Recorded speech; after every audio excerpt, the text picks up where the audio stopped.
Okay, hello. Today I'm going to be talking about supersymmetry and quantum mechanics. To start off, we have to have the initial idea. So what the idea is, we take bosons and fermions from our standard model, and we say, okay, for every single one of those, for every boson, there's some fermion associated with it. And same thing with fermions. Every fermion has a boson associated with it. So what it means is we're not looking at an existing boson saying, okay, there's an existing fermion we already know about that's associated. That means we're pretty much doubling all of the fundamental particles in the standard model. The key idea of this is we have an operator Q. We're introducing an operator Q that acts on Hilbert space. It kind of transitions the bosonic Hilbert space to fermionic Hilbert space. If we take the Q dagger onto Hilbert, fermionic Hilbert space, it'll give us something in bosonic Hilbert space.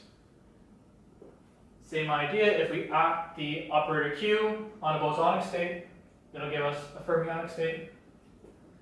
And if we act the operator Q dagger on a fermionic state, it'll give us a bosonic state. Like I said earlier, those fermions and bosons aren't ones that are existing already. There's something called superpartners. So this F and this B state, they're both superpartners. There's something new that we're introducing to the standard model. Give you an example. I have here a boson. So I'm going to operate Q on a photon, some photon in this state. It gives me a fermion, which is a superpartner, and that's going to be called the photino. It's a new kind of particle that we don't really know much about yet, but we're stating that this new photino is actually a fermion that's associated with this boson photon. And I walk on over here. So that Q operator is very general, so we're going to work our way into something more useful. So we're going to look at, for a particular energy, En, we can use these A operators. So we can take this general Q, give it this expression, same with the Q dagger. So we have an A dagger, and I'm going to make it even more specific to just the one-dimensional idea here. So I just take this, and I make it a little more specific, less general. Gives me this expression here, and same with the dagger. So these two operators are essentially what are going to make all of this stuff work through the talk. Now, we have our operators. We also have a change in potentials. Because our states are going to have some kind of energy associated with them, they'll also have a potential. So those potentials are going to represent by V1, which is the original one, and then V2 is going to be what's called our partner potential. You can find these through these expressions here. I'm not going to derive them because it's a long journey, but here they are. And then what we have here is our superpotential, this Wx. Our Wx you can actually find by taking the derivative of the ground state divided by the ground state itself, multiplied h bar square root 2l. So these are all kind of fundamental equations we'll be looking at to make this whole idea work. Okay, so now I'd like to look at how this affects the Hamiltonians. So your Hamiltonians are actually given by operating these A operators. So H1 given by this, and the Hamiltonian for your second system is given by that. The full expanded equations for our one-dimensional systems given by this. And just like before, applying Hamiltonian to a state will give you energy as an eigenvalue. The neat thing about this is you can use the Hamiltonian for your first system to find the energy for a second system. And likewise, you can use the Hamiltonian for the second system, find the energy for your first system. How this actually works in practice is you get an energy for your second system that can be found using the energy for your first system.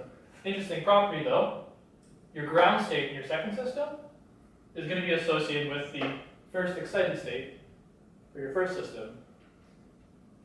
Another note, the energy for your first system in its ground state is always going to be 0. Last little note I'd like to make is operating A on your ground state is also going to give you 0. Now these actually have some interesting properties I'll cover later. Okay, so now we're going to talk about some of the applications. I'm going to start with the reflection and transmission coefficients. So to define these, we actually have to define what happens when x goes to infinity. So as x approaches negative infinity, we get the potential, the superpotential just becomes the negative version of the superpotential, just the W minus term. Same thing, if we go to the positive infinity, we get the positive term. Now, if we were to look at the partner potential equations, we find that the superpotential squared term actually dominates. As it grows, this term is the only one that really matters. That ends up leading to a reflection and transmission coefficient given here. So we have the reflection coefficient, transmission coefficient, and then these k equations are given by these here. Interesting things happen when, let's think about a potential where we have a barrier. Before we get there, let's think of a potential where we have no barrier, just constant potential, we have a free particle. That means our reflection coefficient, R1, is going to be 0. Notice that that means R2 is also going to be 0, suggesting that our potential in our system 1 is constant, but also the potential in our system 2 is constant. So without knowing anything about the potential 2, we can actually know it'll be constant because the other one's constant. Just like that, we can look at the transition coefficient. So let's say we have a potential that doesn't allow for any transmission. So T1 is 0. That means T2 is 0. And at this potential, V2, also doesn't allow any kind of transmission.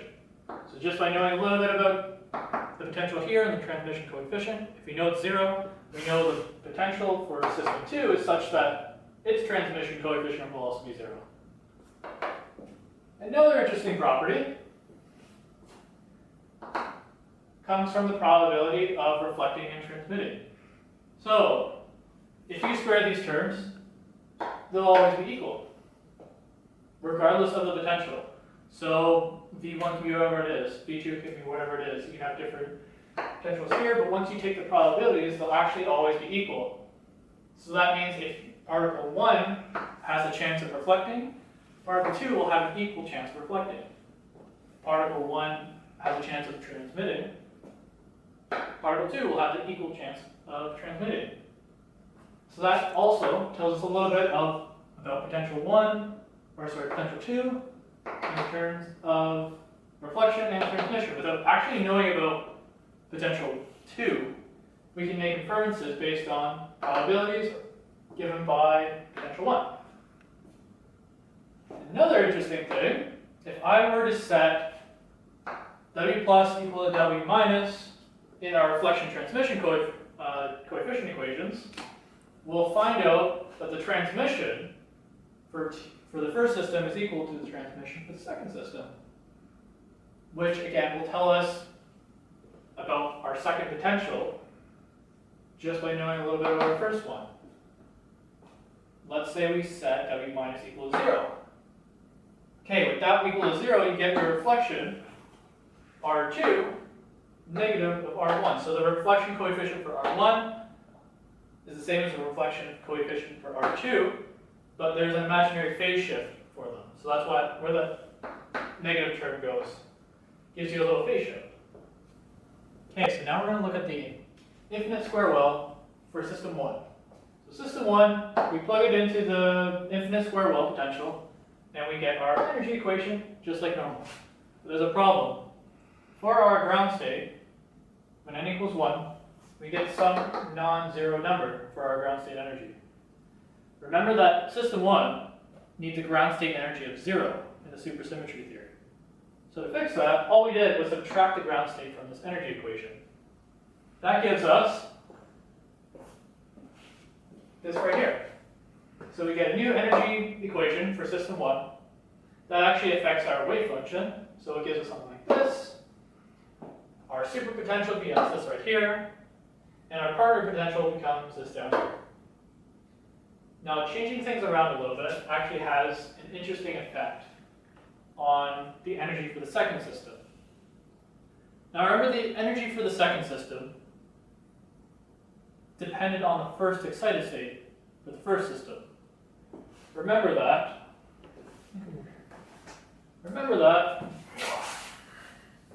we had En for the second system relied on the first excited state for the first system. So originally, our ground state for our second system relied on the first excited state for the first system. But because we got rid of the first ground state, of the ground state for our first system, we actually, for the infinite square well,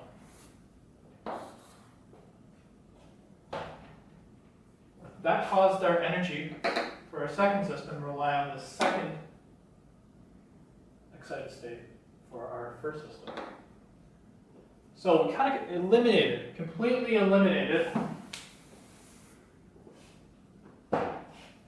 two energy states from the first system. So the first system can have these two energies, but we don't actually have an energy associated with it for our new state, for our second system. That's kind of an interesting thing that comes out of supersymmetry here. Now, if it wasn't for that energy thing there, we'd have a very similar system. For higher energy values, our energy for our second system is approximately the same as our first one. And the same thing happens for our wave function for our second system. It's approximately the same as our first one. So they become the same thing, basically, at higher energy levels. But at lower energy levels, we get two kind of different systems that don't really correlate to each other. They do correlate to each other, but they aren't the same thing, unfortunately. Okay, let's move on to another topic. Okay, so now we're trying to talk about some of the theoretical implications of supersymmetry, starting with the hierarchy problem. So the hierarchy problem says we have bosons, some boson particle, and our standard model says it's way heavier than what our experimental value suggests.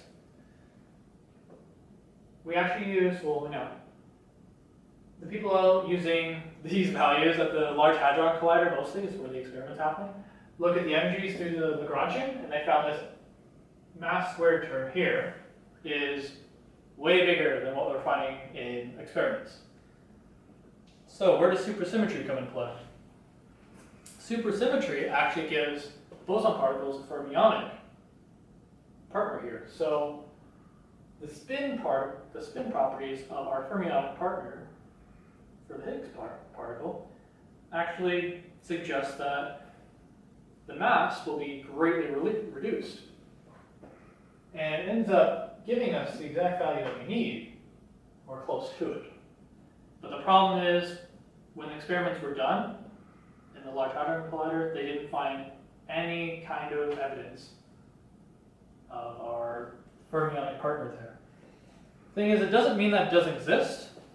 It just means that if it does exist, its mass, the fermionic partner's mass, is either too light or too heavy. Most likely too heavy for our Large Hadron Collider to actually detect it. That's a lot of the problem with all of this supersymmetry stuff. The masses are so out of range of our current equipment, it makes it hard to experiment with this thing. So that is how it fits in the hierarchy problem. Let's look at another one, grand unification. So the idea of grand unification is it's a theory that wants to unify all the forces. Supersymmetry kind of suggests something that can unify the strong nuclear force, the electromagnetic force, and the weak nuclear force. The current standard model offers a close solution, but not quite there. So it's better analyzed when looking at a graph here. So our graph actually takes our strong nuclear force, electromagnetic force, and our weak nuclear force. And if we want to show the grand unification, we actually want to find, there's there's going to be a high energy value at which all of these forces actually give the same energy. Standard model is the solid lines, and supersymmetry is the dotted lines. Notice how it almost collides? Not quite. There's a hand-drawn graph, so it's not perfect, but the idea is still there. Lines don't quite match up, but when you apply the supersymmetry model, you actually get everything meeting up at 10 to the 16 giga-electron volts. So if supersymmetry actually worked, and we could find some kind of evidence, we could have, it could suggest unification for all of these forces, which I think people have been looking at for a while now. Okay, let's look at more modern experimental data. So right now, one of the big uses for supersymmetry is the search for dark matter.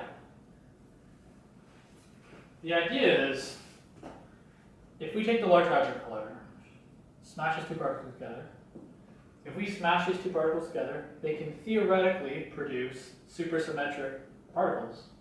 Some of these particles will decay into standard model particles, and then there should be a little bit left over that is actually dark matter. And a good candidate for these dark matter particles would be neutralinos. Fun name. So the idea is these neutralinos are going to be way too light for the Large Hadron Collider to detect. But it can detect its absence in mass.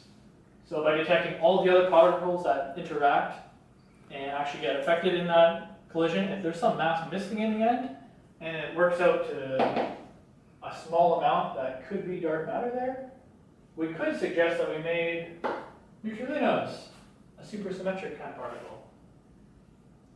So they expected the neutralinos to have a mass somewhere around half of the Z or Higgs boson.